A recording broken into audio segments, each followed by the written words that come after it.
because so many people want to know about what the rate of return is. And I think the next chapter is going to even put steroids. I liked how you use that, but it's going to show you that even if you can get a better rate of return, the and is so powerful.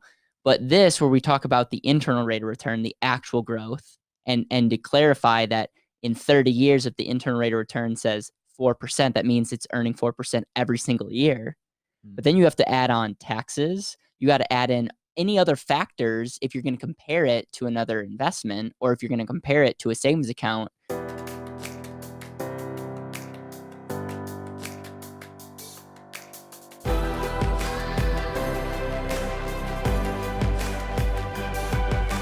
This is Better Wealth with Caleb Guilliams. Hey everyone, welcome back to another episode of the Better Wealth Podcast. I am here in the studio with Aaron Deemer, and we are on Chapter 4 of the And Asset Handbook.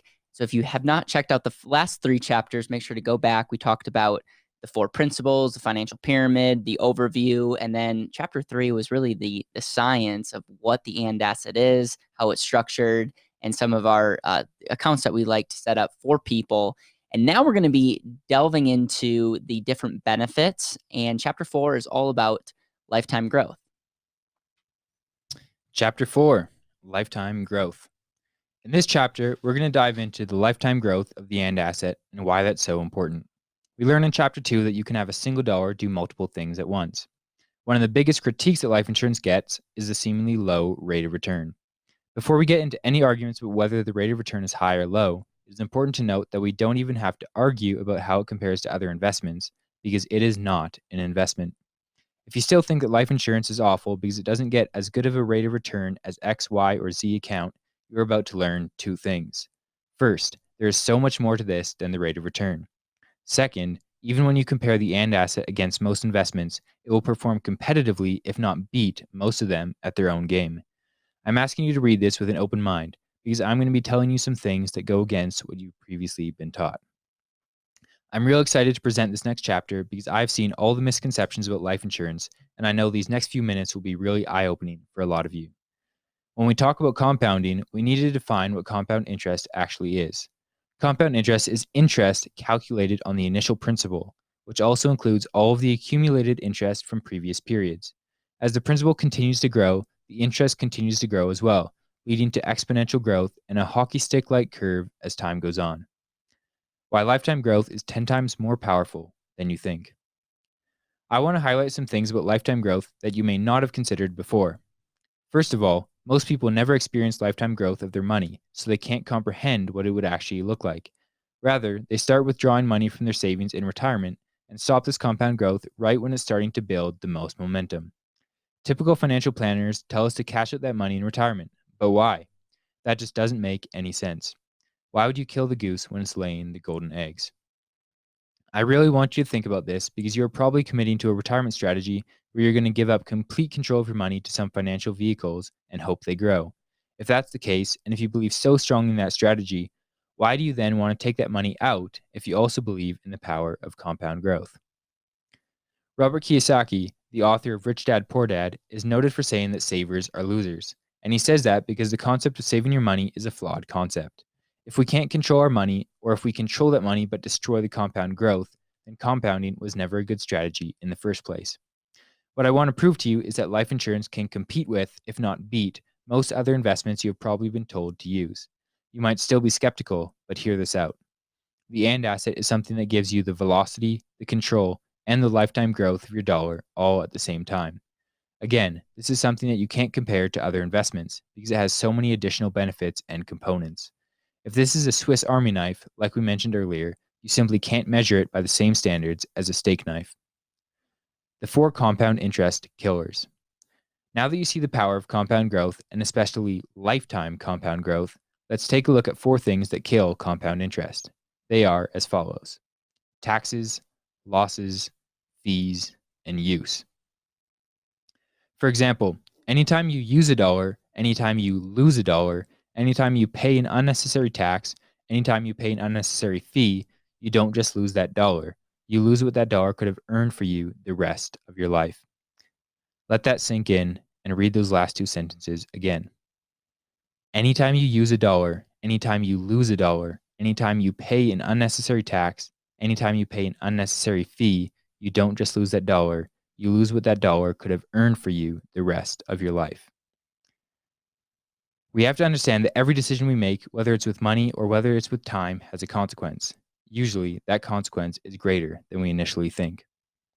To show you, in an example, we're going to use the example of a cash flow plan with $20,000 being put in, a death benefit of $1.7 million, and an initial cash value of $13,184. This is a typical life insurance plan that we designed. In order to determine the real growth rate, we have to factor in the cost of insurance, which includes administrative overhead and mortality costs. The truth of the matter is, we have to look at what's called the internal rate of return metric. The internal rate of return metric is essentially the real, actual cash on cash growth. A lot of times, people want to compare a financial vehicle on just one metric, rate of return. We are actually going to do that just because the AND asset is much stronger than people realize in its aspect. Just keep in mind that there are many other benefits to life insurance that we are not comparing here. We're just looking at rate of return. Rate of return. First of all, when comparing interest rates, we need to look at interest rates in general, which are very, very low right now. Could they get lower? Possibly. Could they become negative interest rates? Possibly. Could they be higher in the future? We don't know. What we do know is that in the 80s, life insurance policies looked a lot different because interest rates were a lot higher than they are today. Here's where things get interesting. We're going to use a real example of an internal rate of return on the AND asset that is a little over 4%.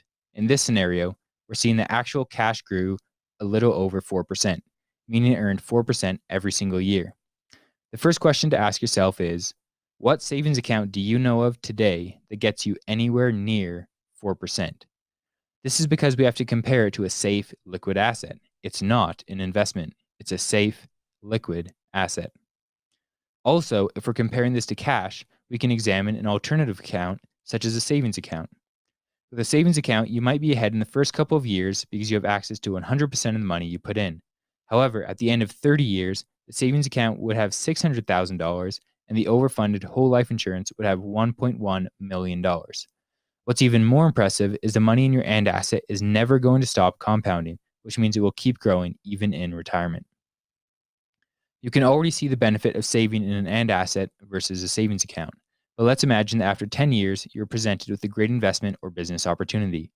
Since your money has been growing in your AND asset rather than sitting in a savings account, you will have an additional $10,000 at your disposal for this investment. You're not just gaining the advantage of extra dollars being accumulated, but you gain the extra advantage of freedom to invest in opportunities that can further multiply your money. One mistake people often make when looking at the internal rate of return is looking at the rate of return listed for each of the previous years. Since you don't start with dollar for dollar access to your money, the internal rate of return will slowly increase over time. It might show that in year 10, you were earning a 2% rate of return, and in year 20, you were earning a 3% rate of return. People assume that those numbers mean that the rate of return in that year was 2% or 3%. In reality, those numbers are referring to the actual rate of return that has been averaged over the policy's entire existence. In other words, if you have an actual rate of return of 3% in year 20, that means more than likely you actually earned more than 3% in that specific year, since 3% is the actual average rate of return your policy has earned since its inception. Tax-free growth. Something else that is extremely beneficial in a properly structured life insurance contract is that you are free from paying taxes on the interest you earn. To show you the power of this, we could be extremely generous and say that we found a savings account that gave you a 4% interest rate. Even so, the AND asset will outperform the savings account since you will not be taxed on the interest. You will be taxed on the interest earned in your savings account. Furthermore, when you look at the economy and politics and everything else going on in our country, you need to ask a question. Are taxes more likely to go down or go up? Most people would say taxes are not only more likely to go up than down, but they will need to go up. In the past, tax rates have been as high as 90%. While that may be a stretch to imagine, the fact that it has happened before means it could happen again. However, we will not plan for a 90% tax rate, but let's plan for a tax rate of 35% in 35 years. Just to match the 4% growth in our tax-free AND asset, you would need your savings account to earn 6.24%.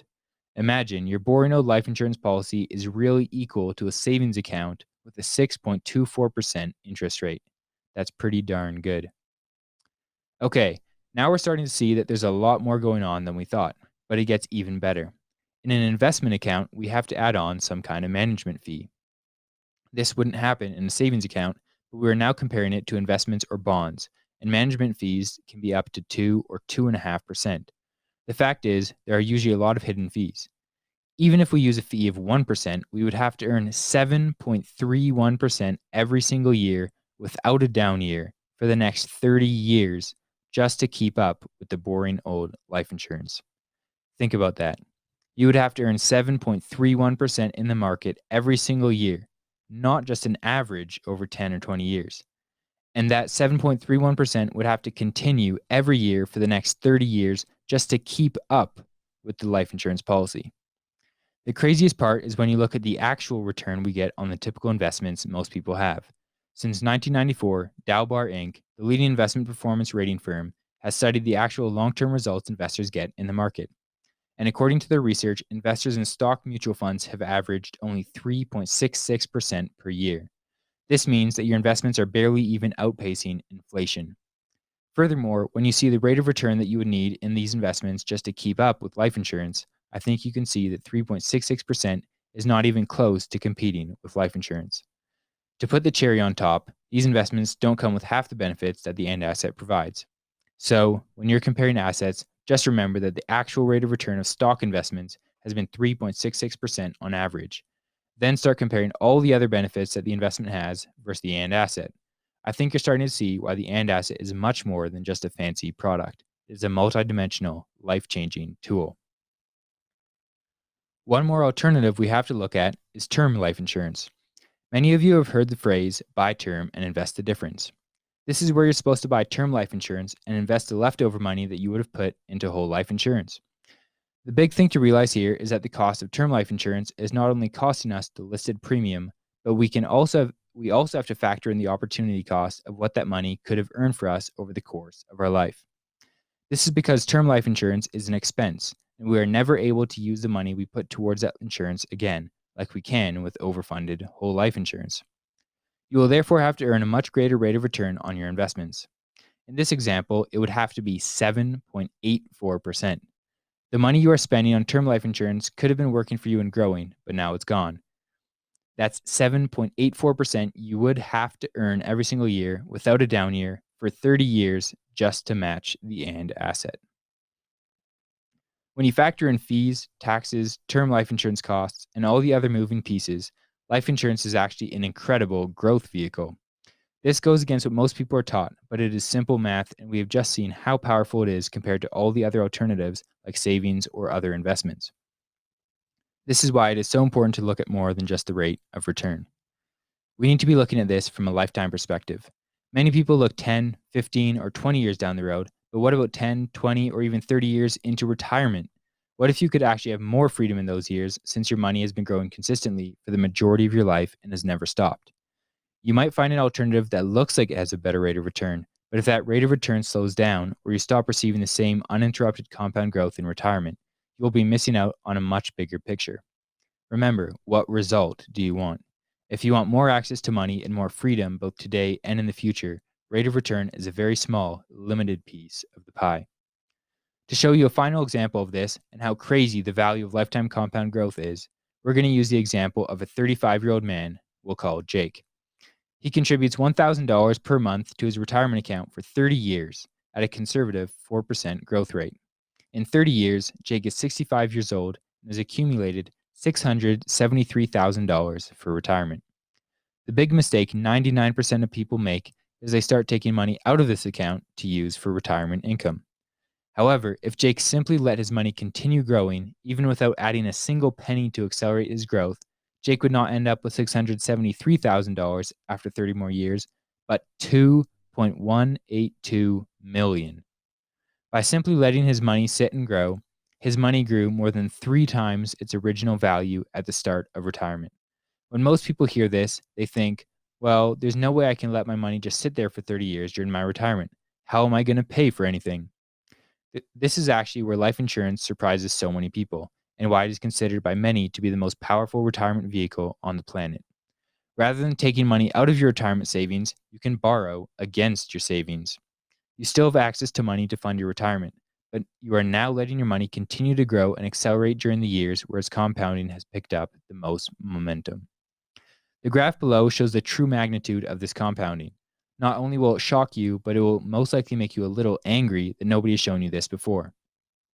When you realize the power of uninterrupted compounding and start taking advantage of it through the AND asset, you will tap into a whole new world of possibilities. Your retirement is just one area where you will see a massive impact. Side note, all of this can be enhanced even more and get put on metaphorical steroids when you start to take advantage of the effect of leverage. This will be explained in greater detail shortly, but essentially, the leverage effect means you can use a small amount of your own money to control a large amount of someone else's money, and thereby create a much, much greater return on your investment. Summary. We've seen that even when comparing the limited scopes of rate of return, we can make the argument that the AND asset outperforms most other investments once you add in taxes, losses, and fees. Furthermore, with all the other benefits added on, like the death benefit and lifetime growth, it really is an incredible asset that is so much more powerful than anything else of its kind. Every dollar you make should be put to work and should be responsible for working for you the rest of your life. The reason the AND asset is so powerful is that it does exactly that. It puts your money to work for the rest of your life. You have seen the power of lifetime growth and how the AND asset can even outperform its alternatives in a rate of return comparison. Now, we're going to discover how the positive powers of control and use can be harnessed through the AND asset.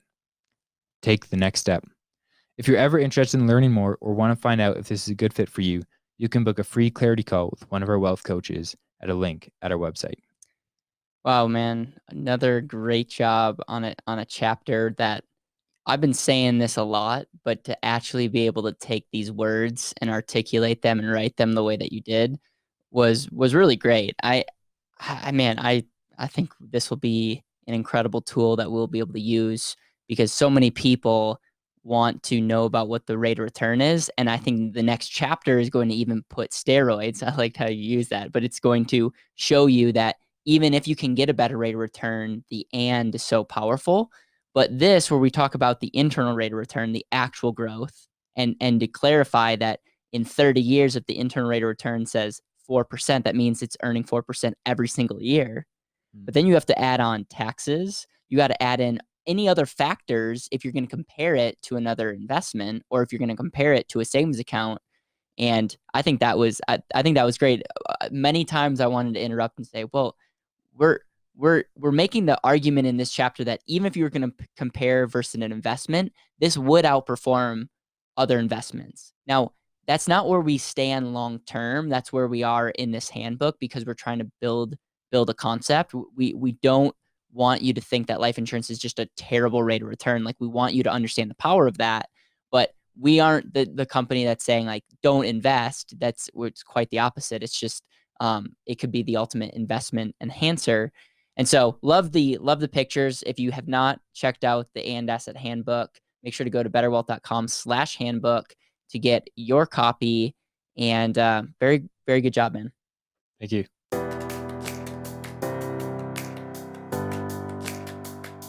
Thank you so much for listening to the Better Wealth Podcast. It would mean the world to me if you could hit subscribe, leave a review, and share this with the people that you know and love.